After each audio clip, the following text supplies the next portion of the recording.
Hello. So I am here at the beautiful Elbe River as usual.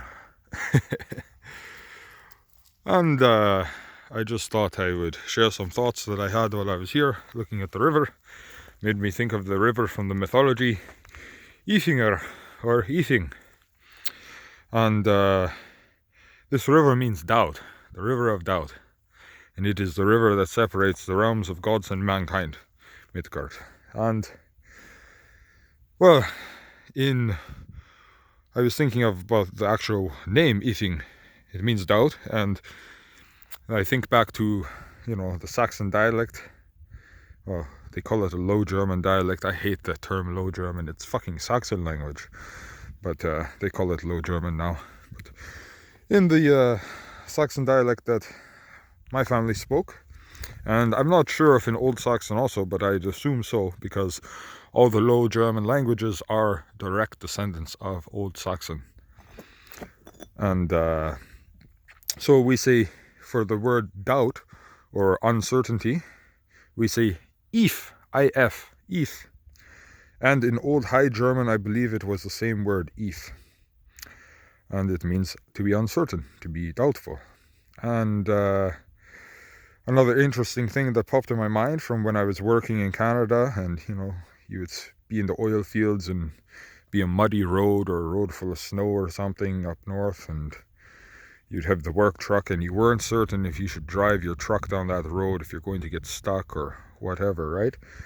So what people would say in Canada is that is a very iffy looking road, and it meant uncertainty, a doubtful looking road. So I thought that is interesting also. I do not know if the English in England speak that way. Maybe they also use this term. But in Canada they do. And maybe in America also, I'm not sure. But yeah, so iffy, they say in Canada, means doubtful. And if well, at least there are 37 different dialects of Plattdeutsch, or, Low German, or what I like to call it is Saxon. 37 different dialects of it, so I'm sure they all have their own thing, but in the one that my grandparents spoke, it is if, for doubt. Ich hätte if, I have doubt. But so I thought that's an interesting thing to share.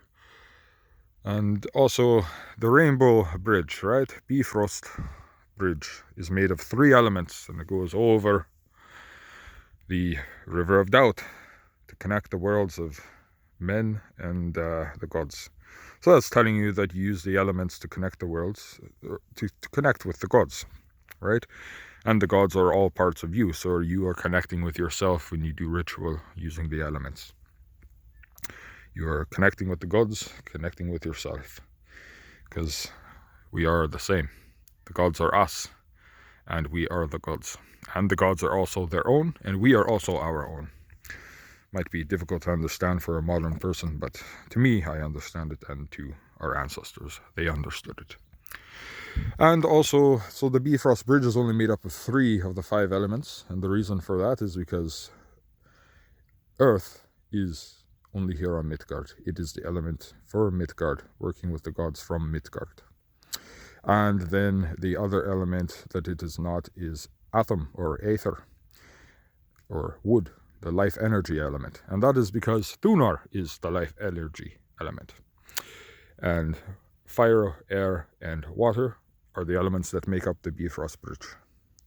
And Thunar, as we know from the mythology, when him and Loki are going to Jotunheim, they cannot cross the river Ifing on the Bifrost Bridge. They have to find another way, because Thunar is life energy. He is the atom, aether element, and he cannot cross it because his life energy power would set the bridge on fire. So these are just some thoughts I had here while I'm at the Elbe, and I thought I would share them with you. And yeah, it's quite beautiful here every day. I like to walk here every single day. Tschüss.